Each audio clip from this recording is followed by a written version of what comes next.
Channel को subscribe करने के लिए सब्सक्राइब बटन को दबाएं और बेल आइकन को क्लिक करके ऑल नोटिफिकेशन दबाएं।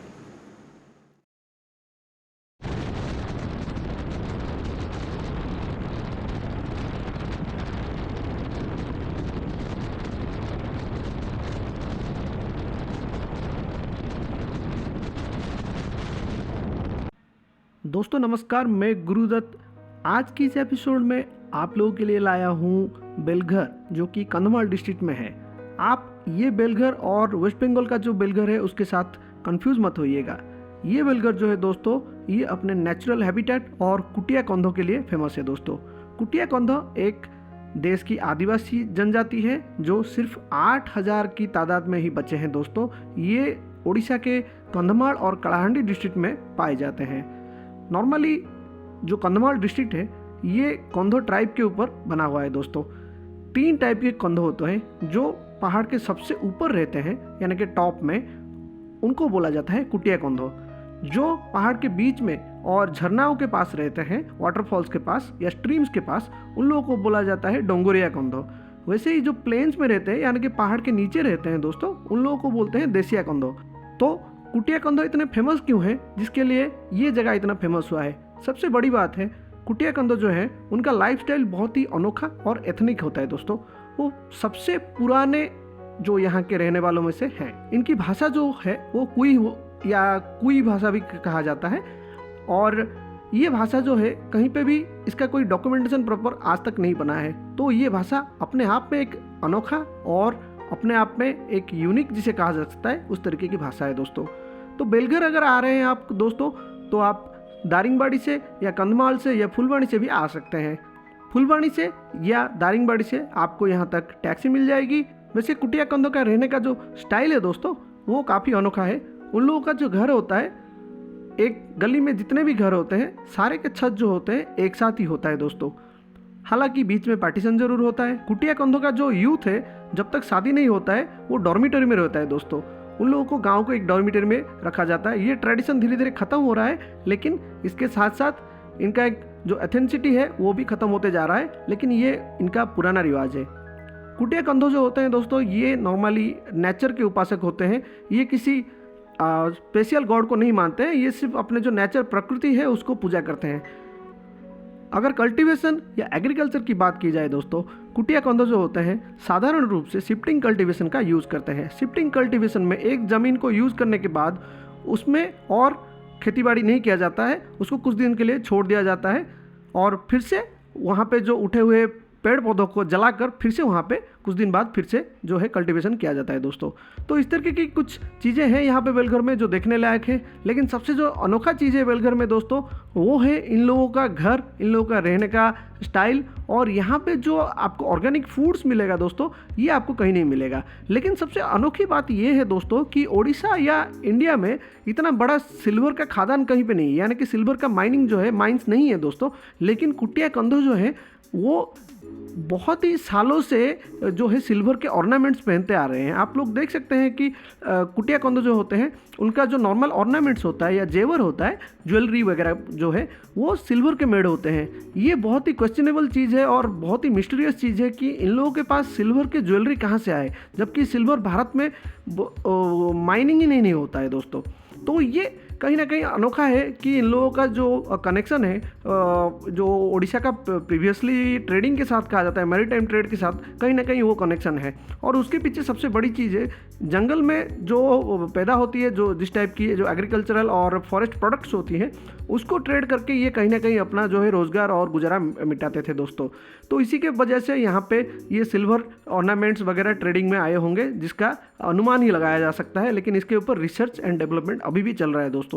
अगर बात की जाए एजुकेशन की, कुटिया कंधो सबसे जो पिछड़े और शायद अंडमान निकोबार में जो है द्वीप, जहाँ पे आदिवासी लोग मॉडर्निटी को आज तक स्वीकार नहीं किए हैं, उसके बाद ये दूसरे नंबर पे आएंगे जो लोग की एजुकेशन और मॉडर्न डेवलपमेंट्स को आज तक स्वीकार नहीं किए हैं। हालांकि यहाँ पे मिशनरीज़ की एक्टिविटी जो है बहुत ही ज़्यादा है और इन लोगों का काफ़ी कोशिश है कि इन लोगों को भी कैथोलिक या क्रिश्चियन में कन्वर्ट कर दी जाए। इसके बाद जो दोस्तों जो मैं बोलूँगा एजुकेशन के ऊपर, जो नीचे के देसिया कंध है वो सबसे ज़्यादा एजुकेटेड है और जो ऊपर के रह गए उसके बाद जो है मिडिल और ऊपर में जो दो टाइप के कंद होते हैं, कुटिया कंद और उसके नीचे जो कंद होते हैं, वो लोग नॉर्मली अभी तक भी शायद 2016 या 17 में उनका पहला जो कोई आदमी है जिसने मैट्रिक पास किया था, 10th का बोर्ड एग्जाम जो है उड़ीसा बोर्ड का, उसको क्लियर किया था और उसके बाद में उड़ीसा गवर्नमेंट ने उसको बहुत ही स्कॉलरशिप वगैरह दिया था। और ये कहीं ना कहीं एक चीज़ है कि उड़ीसा गवर्नमेंट के जो हेल्प से ये लोग एजुकेशन और जो डेवलपमेंट में शामिल हो पा रहे हैं, दुनिया को समझ रहे हैं और दुनिया के जो तौर तरीके हैं, नए तौर तरीके हैं, उसको ये लोग अपना पा रहे हैं। इससे पहले हालत ये था कि ये लोग अगर मेडिसिन, मॉडर्न मेडिसिन भी दी जाए तो उसको एक्सेप्ट नहीं करते थे। और यहाँ पे जो लेडीज़ लोग हैं वो घर के हेड होती हैं, पुरुष लोग यहाँ पे घर में हेड नहीं होते हैं, लेडीज़ मेन होते हैं यहाँ पे घर में। और यही आशा है कि आगे कुटियाकंद जो होते हैं वो देश के जो मेन स्ट्रीम में आके शामिल हो पाएंगे और डेवलपमेंट के साथ जुड़े रहेंगे दोस्तों। तो ये था दोस्तों बेलघर के ऊपर मेरा ये छोटा सा एपिसोड आज का। कंधमाल के ऊपर जो सबसे बड़ा चीज़ मैंने अभी तक आपको नहीं बताया है दोस्तों, वो है कंधमाल का आइटनरी। दोस्तों कंधमाल डिस्ट्रिक्ट यानी कि दारिंगबाड़ी सेंटर अगर आप आना चाहते हैं तो कम से कम आप हाथ में 3 दिन या 2 रात, 3 दिन और 2 रात का आइटनरी लेके आइए। पहले दिन अगर आप भुवनेश्वर या ब्रह्मपुर से निकल रहे हैं, आप आस्का होके सोरडा होके पहुंच सकते हैं दारिंगबाड़ी। एंड दारिंगबाड़ी पहुंचने के बाद आप वहां पे आसपास जो है मिदुबंधा वाटरफॉल एंड कॉफ़ी गार्डन, वहाँ का जो लोकल शॉप से जो नेचुरल प्रोडक्ट्स बेचता है जैसे कि कुसुम है, वहाँ पे आप मार्केटिंग कर सकते हैं। उसके बाद शाम को आप निकल जाइए टुवर्ड्स बालीगुड़ा। बालीगुड़ा के रास्ते में आप लोगों को मिलेगा हिल व्यू पॉइंट, हिल व्यू पार्क भी मिल जाएगा आपको दोस्तों। वहाँ पे एक इको रिट्रीट हब भी है, चाहे तो आप उसको देख सकते हैं। और रास्ते में मिलेगा आपको लवर्स पॉइंट। तो लवर्स पॉइंट के बाद ही दोस्तों आप लोग 60 किलोमीटर का जर्नी करके नॉर्मली आप पहुंच जाएंगे बालीगुड़ा। मैं इसलिए बालीगुड़ा बोल रहा हूं दोस्तों क्योंकि दारिंगबाड़ी जो है नॉर्मली टूरिस्ट सीजन में ओवर प्राइस्ड और ओवर क्राउडेड भी रहता है।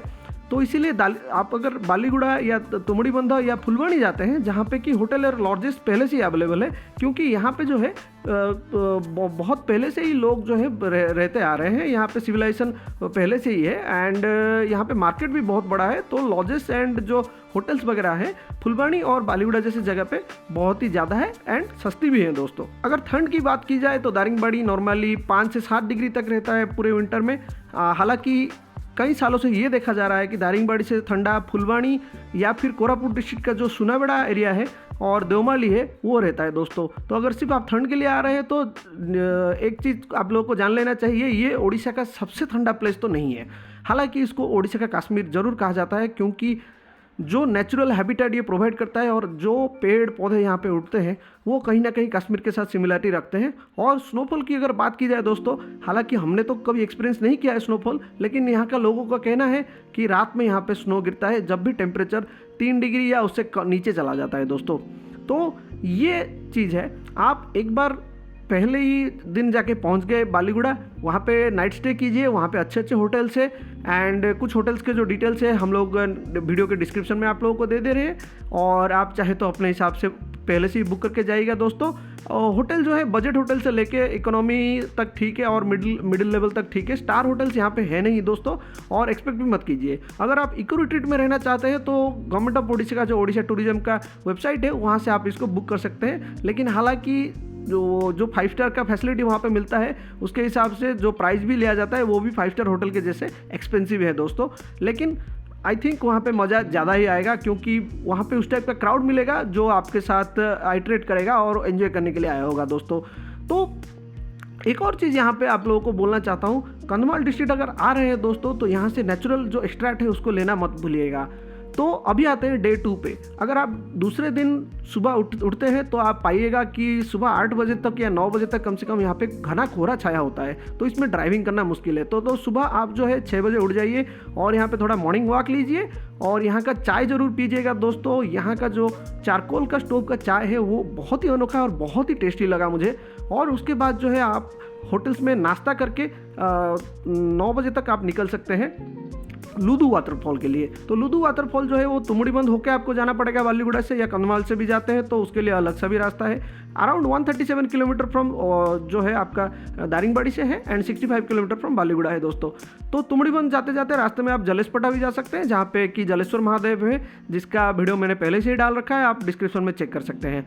जलेश्वर महादेव में आप जो है शिव जी का मंदिर पाएंगे, जो कि पानी के बीच में है, और अगर मानसून में आते हैं तो शायद ये मंदिर को आप एक्सेस नहीं कर पाओगे।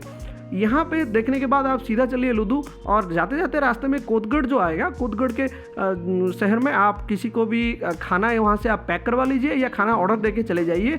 अगर आपको रेफरेंस चाहिए तो कोतगढ़ में जो एक ढाबा है जिसका नाम है पहाड़ी ढाबा, वो सबसे अच्छा खाना बनाते हैं, और वहाँ पे आपको जो ट्राइबल खाने जैसे कि देसी चिकन और खासी मांस जैसी चीज़ भी मिल जाएगा दोस्तों, अगर आपका नॉन वेज खाने का यहाँ पे इच्छा है। अगर आप चाहते हैं तो साथ में अपने पिकनिक के लिए सामान भी लेके जा सकते हैं, होटल वाले ये प्रोवाइड कर देंगे। कोई भी होटल से पूछ लीजिए, आपको इस जगह की जानकारी मिल जाएगी दोस्तों। हालांकि लुदु वाटरफॉल जो है काफ़ी अनएक्सप्लोर्ड है, लेकिन लोकल जो आदिवासी युवक हैं इसको बहुत ही डेवलप करके रखे हैं दोस्तों। मैं ये कहूँगा कि यहाँ पे पक्का जाइए और कम से कम 6 से 7 घंटा घूम के आइए। और वहाँ से रिटर्न होते टाइम दोस्तों आपको थोड़ा कड़ाहंडी जो है हाईवे पे जाना पड़ेगा, और उस टाइम उस तरफ जाएंगे तो आपको मिलेगा बेलघर दोस्तों। बेलघर जाके आप लोगों को जो है नॉर्मली एक्सपीरियंस करेंगे, जो रोड्स एंड वगैरह है ये बहुत ही काफ़ी अनोखे होते हैं दोस्तों। शाम के टाइम और सनसेट के टाइम इसका जो नज़ारा होता है वो बहुत ही देखने लायक होता है। तो कहीं पे भी रुक के आप फोटोग्राफी कर सकते हैं, और रोड्स बहुत ही क्लियर हैं एंड बहुत ही चौड़े हैं, तो ड्राइविंग के लिए ज़्यादा दिक्कत नहीं होगी दोस्तों। आप बेलघर जाते हैं तो वहाँ पे जो नेचर कैंप है वहाँ पे ज़रूर देखिएगा। एंड कुटिया कंधों के बारे में तो मैं पहले से ही बोल दिया हूँ इस वीडियो के शुरुआत में। तो ये था सेकंड डे का आइटनरी। रात को आप लौटिए और जो है होटल में ठहरिए, होटल में आप थोड़ा बहुत देखिए, और जो फुलवानी या बालीगुड़ा में अगर आप ठहर रहे हैं तो वहाँ का लोकल मार्केट भी आप लोग एक्सप्लोर कर सकते हैं। वहाँ पे प्रोडक्ट्स बहुत ही मिलते हैं, और जो वेजिटेबल्स हैं, ऑर्गेनिक वेजिटेबल, वहाँ के लोकल जो प्रोड्यूस होते हैं वो मिलता है वहाँ पे। उसको ज़रूर आप लोग जो है उसको ये करना मत भूलिएगा दोस्तों। एंड घर के लिए कुछ लेना चाहते हैं तो यहाँ पे जो है नेचुरल एक्सट्रैक्टिव मिलते हैं दोस्तों। और आप अगर रिटर्न हो रहे हैं तो रिटर्न होते हुए टाइम मैं आपको बोलूँगा कि आप जो है फिर से सोरड़ा के रास्ते ना जाके आप फुलवानी या बालीगुड़ा से भंजनगर होते हुए, या दारिंगबाड़ी से भी आते हैं तो राइकिया होके भंजनगर होते हुए कलिंगा घाट जो है उसको देखते हुए जाइए। कलिंगा घाट जो है दोस्तों जो उड़ीसा का सबसे एक लंबा घाट है माना जाता है, और इसको काफ़ी डेवलप किया गया है। लेकिन कलिंगा घाट जाते जाते जी उदयगिरी के पास कुर्मिंगिया बोल के एक वाटरफॉल है जिसको आप देखना चाहिए। तो ये था मोटा मोटी दोस्तों जो नेचुरल जगह से मैं आपको बोल दिया हूँ। इसके बाद बहुत भी ऐसी जगह है जैसे कि पुतड़ी वाटरफॉल है, मंदासुर है, और बहुत ऐसी जगह है जिस जगह को मैंने कवर नहीं कर पाया क्योंकि समय की कमी थी और फैमिली का रिस्ट्रिक्शन था, क्योंकि फैमिली लेके साथ में मैं गया था। तो अगर आप चाहते हैं तो एक दिन एक्स्ट्रा भी स्टे कर सकते हैं। एक होटल मेरे नज़र में है दोस्तों जो कि अगर आप 2 दिन रहते हैं तो 3rd डे आपको फ्री देता है, वो है बालीगुड़ा में। वीडियो के डिस्क्रिप्शन में उसका मैं लिंक और डिटेल्स जो है मैं दे देता हूँ दोस्तों। आप उनके ओनर या मैनेजर से कांटेक्ट करके पहले से ही बुक करवा लीजिए। अगर आप दारिंगबाड़ी में ठहर रहे हैं तो टर्मरिक होटल या जो हिलव्यू होटल है वहाँ पे ठहर सकते हैं। अगर आपका बजट काफ़ी अच्छा है तो आप जो है इको रिट्रीट हब में रह सकते हैं, या यहाँ पे बनी हुई बहुत सारे रिजॉर्ट जो है वहाँ पे आप रह सकते हैं दोस्तों। रिजॉर्ट में रहने का ये फ़ायदा है दोस्तों, वहाँ पे कैनवास टेंट मिलेगा आपको, रात में बोनफायर मिलेगा, और ब्रेकफास्ट लंच डिनर के साथ ही आपसे जो है वो पैकेज देते हैं। तो हमेशा बार्गेन कीजिए और पैकेज के लिए आप ये कीजिए। साल का सबसे बेहतरीन जो टाइम होता है यहाँ घूमने के लिए दोस्तों वो होता है नवंबर के एंड से लेके मार्च के शुरुआत तक। लेकिन अगर आप यहाँ का जो व्यूज़ है वो अगर क्लियरली देखना चाहते हैं तो मैं बोलूँगा कि आप मानसून के बाद आइए, मानसून के बाद और नवंबर के शुरुआत में आइए, ताकि जो एयर जो है वो क्लियर रहता है, फॉग इतना नहीं रहता है, और जो हेजी जैसा मौसम वो नहीं रहता है। तो यहाँ का जो क्लियर व्यू आप लोगों को मिलेगा और एक एंजॉय कर सकते हैं। लेकिन ठंडा ज़्यादा नहीं रहता है उस टाइम यहाँ पे। तो नॉर्मली 10 से 15 डिग्री तो ऐसे ही कॉमन यहाँ पे टेम्परेचर रहता है दोस्तों उस टाइम। और आप अगर चाहते हैं तो किसी भी साल में किसी भी टाइम आ रहे हैं तो अपने जो है विंटर क्लॉथ को लाना ना भूलें दोस्तों। तो ये था कंधमाल के ऊपर और दारिंगबाड़ी के ऊपर जो मेरा एपिसोड का सीरीज़, जिसका आज आखिरी एपिसोड है दोस्तों। पूरा एपिसोड, पूरा सीरीज़ को मैं एक प्लेलिस्ट में डाल देता हूँ, आप पूरा को देखिएगा और मुझे कहिएगा कि कैसा लगा ये पूरी सीरीज़। हालांकि कुछ चीज़ें मिस हो गई हैं, आगे की अगर ट्रिप होती है तो मैं उसको जाके कवर ज़रूर करूँगा, लेकिन उसको मैं बोल दिया ऑलरेडी। कुछ मिस हो गया है और या कोई अनएक्सप्लोर्ड जगह है तो कमेंट सेक्शन में आप मुझे उसको बता सकते हैं दोस्तों। तो अगले वीडियो में मैं आपके लिए कुछ और लेके आऊँगा। तब तक के लिए जय हिंद, वंदे उत्कल जननी, बाय बाय।